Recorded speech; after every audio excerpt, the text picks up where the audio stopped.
Hello everyone and welcome back to ICT channel. तो आज हम 47वां दिन यानी 47th डे का पार्ट 2 कवर करेंगे। तो पार्ट 1 में हमने ये वाले सेंटेंसेस देखे थे जो कि हेल्थ से रिलेटेड थे। तो आज हम आगे देखेंगे सेंटेंसेस जो कि वेदर यानी मौसम से रिलेटेड है। शुरू करने से पहले अगर आप चैनल पे नए हैं तो चैनल को सब्सक्राइब करना ना भूलें। पहला सेंटेंस है, कल रात भर थोड़ी थोड़ी वर्षा होती रही। It kept drizzling throughout the night. तो थोड़ी थोड़ी वर्षा जो है उसको हम इंग्लिश में कहते हैं ड्रिजल करना या ड्रिजिंग। ड्रिजिंग का मतलब ही होता है कि बरसात बहुत तेज नहीं हो रही है बल्कि हल्की हल्की सी हो रही है, और रात भर हो रही थी तो इसलिए हमने यहाँ पे यूज किया है through out the night. Through out का मतलब होता है यानी पूरी रात भर या थ्रू आउट द डे यानी पूरे दिन भर। नेक्स्ट है, आकाश पर काले बादल छाए हैं। The sky is overcast. तो ओवरकास्ट का मतलब ही होता है काले बादल छाना। नेक्स्ट है, आज तो बड़ी गर्मी या सर्दी का दिन है। तो अगर गर्मी का दिन है तो हम कहेंगे it is very hot today या it is terribly hot today, और ठंडी का दिन है तो हम कहेंगे it is very cold today या it is terribly cold today.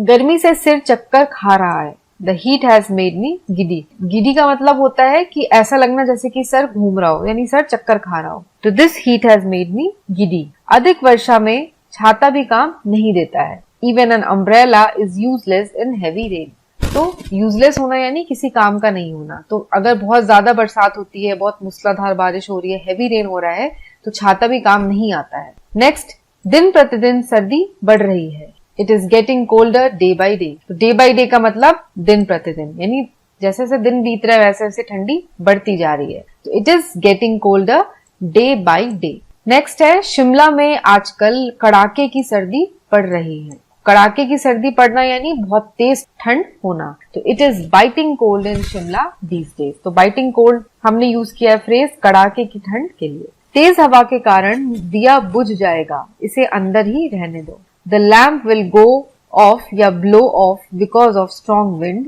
Late it remain inside. तो यहाँ तो पहले होता है, इंग्लिश में हम दिया को कहते हैं लैम्प। तो बुझ जाने के लिए हम या तो गो ऑफ भी यूज कर सकते हैं या फिर हम ब्लो ऑफ भी इस्तेमाल कर सकते हैं। तो लैम्प विल गो ऑफ या lamp will blow off because of strong wind. तो अब उसके बाद अगला सेंटेंस था, इसे अंदर ही रहने दो, let it remain inside. Next है, आजकल बड़ी लू चल रही है। Hot winds are blowing these days.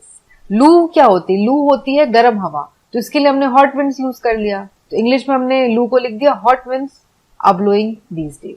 Next, आपको पसीना आ रहा है। You are परस्पायरिंग। परस्पायर का मतलब होता है पसीना आना। अगर कोई परस्पायर कर रहा है तो उसका मतलब उसे पसीने आ रहे हैं। मैं ठिठुर रहा हूँ। I am shivering. शिवरिंग का मतलब ठंड से कांपना। मैं नहीं भीगा। I did not gate drenched. तो ये सारे वर्ड्स जो है बहुत इंपॉर्टेंट वर्ड्स हैं। तो ये एक सिंगल वर्ड है जिसका मीनिंग लंबा होता है। जैसे परस्पायर का मतलब हो गया पसीने बहना, शिवरिंग का मतलब हो गया ठंड से ठिठुरना, ड्रेंच्ड यानी कि कंप्लीटली भीग जाना। तो मैं नहीं भीगा, I did not gate drenched. बहुत धूल है। It is terribly dusty. तो धूल डस्टी है अगर मौसम, तो इसका मतलब मौसम में धूल है बहुत। नेक्स्ट, आशा करता हूँ मौसम अच्छा रहेगा। I hope the weather will remain pleasant. तो यहाँ पे आशा कर रहा हूं मैं, यानी मैं होप कर रहा हूं कि वेदर अच्छा रहे। तो I hope the weather will remain pleasant, weather अच्छा रहे। तो ये फ्यूचर टेंस की बात हो रही है इसलिए हमने यहाँ पे विल का यूज किया है। अगला सेंटेंस है, हवा में ठंडक है। There is a nip in the air. तो निप इन द एयर का मतलब हवा में ठंडक होना। ये इंग्लिश का फ्रेज है जो कि एज इट इज यूज किया जाता है हवा में ठंडक है के लिए। नेक्स्ट, बाहर तूफान आ रहा है, मौसम बहुत खराब हो रहा है। A storm is raging outside. Raging outside यानी धीरे धीरे एक तूफान आ रहा है। The weather has turned bad. मौसम बहुत बुरा हो चुका है। अगला है सेंटेंस, जोरों की वर्षा हो रही है। It is raining heavily. ये फ्रेज आपने बहुत यूज किया होगा, इट इज रेनिंग हेविली। आज सुबह ओले पड़े थे। There was a hail storm this morning या इट हेल्ड दिस मॉर्निंग। तो हेल स्टॉर्म होना या हेल होना दोनों का मतलब एक ही है। हेल स्टॉर्म आया या फिर इट हेल्ड दिस मॉर्निंग, दोनों का मतलब होता है ओले पड़ना। उमस बहुत बढ़ गई है। उमस क्या होता है? जब टेम्परेचर में ह्यूमिडिटी आ जाती है, जैसे बारिश के दिनों में अक्सर होता है कि टेम्परेचर में ह्यूमिडिटी आ जाती है तो सांस लेने में दिक्कत होती है, थोड़ी परेशानी सी फील होती है, उसको कहते हैं उमस होना। इसको हम कहते हैं इंग्लिश में ह्यूमिडिटी। तो आज उमस बढ़ गई है, इसको हम कैसे कहेंगे? It's very humid. गर्मी बहुत है और हवा बिल्कुल बंद है। It is सल्ट्री। तो सल्ट्री का मतलब ही होता है ऐसा मौसम जब गर्मी हो लेकिन हवा बिल्कुल भी नहीं चल रही हो, तो इसका होता है मौसम सल्ट्री। हवा लगभग बंद है, the wind is almost still.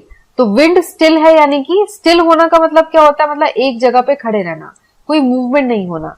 तो हवा ही स्टिल है यानी कि विंड बह ही नहीं रही है, हवा चल ही नहीं रही है, तो इसलिए हमने कहा है the wind is almost still. हवा में हल्की ठंड है, कूल विंड इज ब्लोइंग।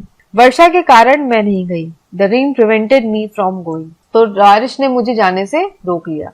याद रखें, a patriot would gladly lay down his life for the sake of his country, यानी कोई भी देशभक्त अपने देश के लिए खुशी खुशी जान दे देगा। ये एक सेंटेंस है। द कैमल वॉक्स वेरी क्लमजिली, ऊंट बड़े भद्दे ढंग से चलता है। इन दोनों सेंटेंस में ग्लैड से ग्लैडली बना है और क्लमजी से क्लमजिली बना है।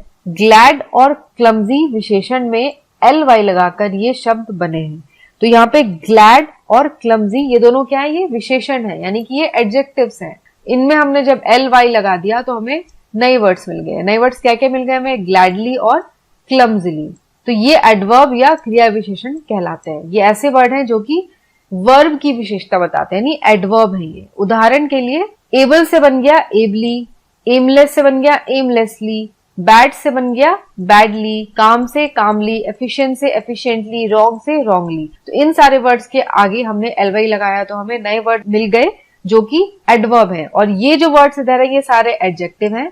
ly लगा के हमें जो वर्ड्स मिले वो एडवर्ब हैं। ग्लैड से बन गया ग्लैडली, हम्बल से हम्बली, इंटेलिजेंट से इंटेलिजेंटली, काइंड से काइंडली, ऑनेस्ट से ऑनेस्टली और राइट से राइटली। तो इसी के साथ आज की ये वीडियो यहीं पे खत्म होती है और आज का 47वें दिन का सेशन भी यहाँ पे समाप्त होता है। आई होप कि आपको आज की ये वीडियो पसंद आई हो। तो वीडियो को लाइक करें, शेयर करें और चैनल पे नए हैं तो चैनल को सब्सक्राइब करना ना भूलें। इसके लिए बस इतना ही। मैं मिलूंगी आपको अगले सेशन में एक नई वीडियो के साथ। तब तक के लिए take care and have a nice day.